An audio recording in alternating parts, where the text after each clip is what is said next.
വേദിയെയും സദസ്സിനെയും അലങ്കരിക്കുന്ന super സ്റ്റാറുകളെ, അവിടെ ഇരിക്കുന്ന ഓരോ ആളുകൾക്കും ഈ വേദിയിൽ കടന്നിരിക്കുവാനുള്ള യോഗ്യതയുണ്ട് എന്ന് ഞാൻ മനസ്സിലാക്കുന്നു.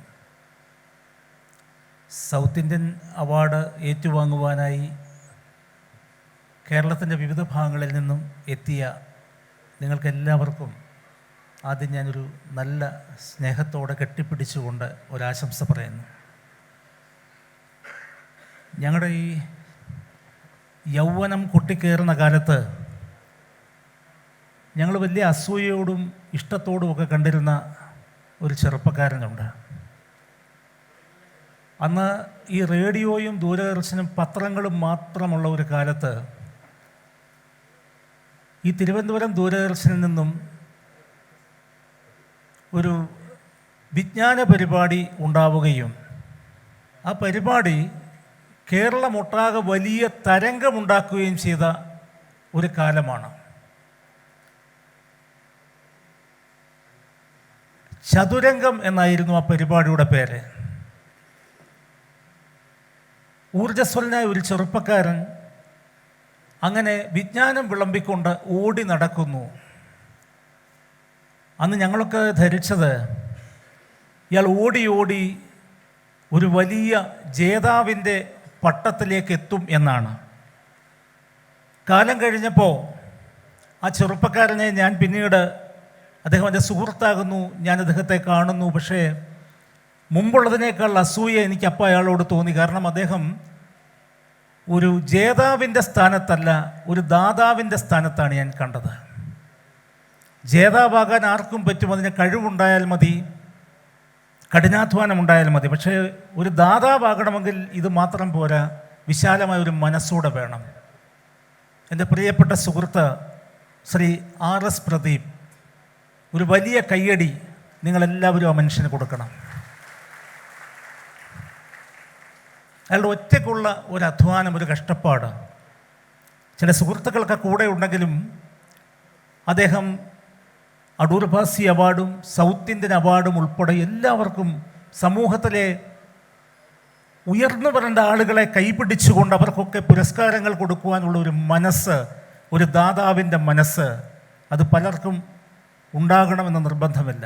പ്രിയമുള്ളവരെ, എൻ്റെ മുമ്പിലിരിക്കുന്ന നിങ്ങളെല്ലാവരും കലയെ സ്നേഹിക്കുന്നവരാണ്, കലാകാരന്മാരാണ്. ഒരാൾ കലാകാരനാകണമെങ്കിൽ അയാൾ എഴുത്തുകാരനാകണമെന്നോ അയാൾ സിനിമയിൽ അഭിനയിക്കണമെന്നോ അയാൾ പാട്ടുപാടണമെന്നോ ഒന്നും നിർബന്ധമില്ല. ബഹുമാനായ ശക്തൻ സാറ് പറഞ്ഞതുപോലെ എല്ലാവരിലും ഒരു കലാകാരനുണ്ട്, എല്ലാവരിലും ഒരു ആസ്വാദകനുണ്ട്. നമ്മുടെ ഹൃദയം ചലിക്കുന്നത് മിനിറ്റിൽ 60 തൊട്ട് 100 വരെയാണെന്നാണ് സയൻസ് പറയുന്നത്. അത് 110 പോയാലോ 50 പോയാലോ അറ്റാക്കാണെന്ന് ഡോക്ടർ പറഞ്ഞ സെമിത്തേരിയിലേക്ക് നമ്മളെ റെക്കമെൻഡ് ചെയ്യും. നമ്മുടെ ഹൃദയത്തിൽ ഒരു താളമുണ്ട്, ഒരു സംഗീതമുണ്ട്. ഭൂമി അതിൻ്റെ സാങ്കല്പികമായ അച്ചുതണ്ടിൽ ചലിക്കുന്നത് എപ്പോഴെങ്കിലും ആ താളം തെറ്റിയാൽ ഭൂമിക്ക് ഭ്രാന്ത് പിടിച്ചു, അത് ഭൂകമ്പമായി മാറുന്നു, അല്ലെങ്കിൽ ഭൂമി കുലുക്കമായി മാറുന്നു എന്ന് നമ്മൾ മനസ്സിലാക്കുന്നു. അപ്പോൾ എവിടെയും ഒരു സംഗീതമുണ്ട്. ആ സംഗീതം ഹൃദയത്തിൽ സൂക്ഷിക്കുന്ന സഹൃദയരാണ് ഇവിടെ ഇരിക്കുന്ന മുഴുവൻ ആളുകളും. അതുകൊണ്ടാണ് നിങ്ങൾ ഈ പുരസ്കാരത്തിന് അർഹരായി ഇവിടെ എത്തിയത്. കല കാലത്തിന് നേരെ പിടിച്ച കണ്ണാടിയാകണം, അത് കാലത്തെ അടയാളപ്പെടുത്തണം, അത് കാലത്തോടൊപ്പം സഞ്ചരിക്കണം, അത് കാലത്തോട് കലഹിക്കണം, അത് കാലത്തെ തിരുത്തണം, അത് കാലാധിപത്യമായി മാറണം. അപ്പോഴാണത് കലയായി മാറുന്നത്.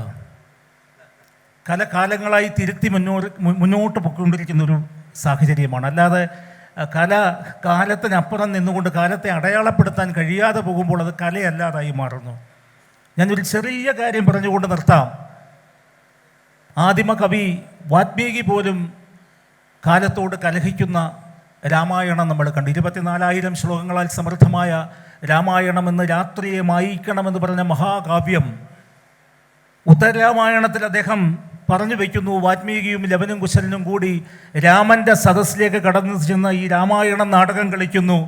അത് കാണുവാനായി രാമനും ലക്ഷ്മണനും ഈ വംശം മുഴുവൻ അവിടെ വന്ന് കുത്തിയിരിക്കുകയാണ്. രാജസദസ്സിലിരിക്കുന്ന സമയത്ത് ഈ നാടകം അങ്ങനെ കത്തിക്കയറുന്ന സമയത്ത് സീത അഗ്നിയിലേക്ക് പ്രവേശിക്കുന്ന നിമിഷം അരുത് സീത എന്ന് വിളിച്ചുകൊണ്ട് രാമൻ എഴുന്നേറ്റു എന്നും ജീവിതത്തിൽ തിരുത്താൻ കഴിയാതെ പോയ ഒരു തെറ്റ്, ഒരു കലാരൂപം കാണുമ്പോൾ, ഒരു നാടകം കാണുമ്പോൾ യുദ്ധം ചെയ്ത് തോൽപ്പിക്കുവാൻ കഴിയാത്ത അയോധ്യയുടെ പതി മര്യാദാ പുരുഷോത്തമനായ സാക്ഷാൽ ശ്രീരാമൻ തിരുത്താൻ ശ്രമിക്കുന്നു എന്ന് വാൽമീകി പറയുന്നു. ആ സമയത്ത് ലക്ഷ്മണൻ എഴുന്നേറ്റ് ഇങ്ങനെ ഉത്തരീയത്തിൽ പിടിച്ച് കൊച്ചാട്ട നാറ്റരുത്, ഇതൊരു നാടകമാണെന്ന് പറഞ്ഞ് ഇവിടെ ഇരുത്തിയത്രേ.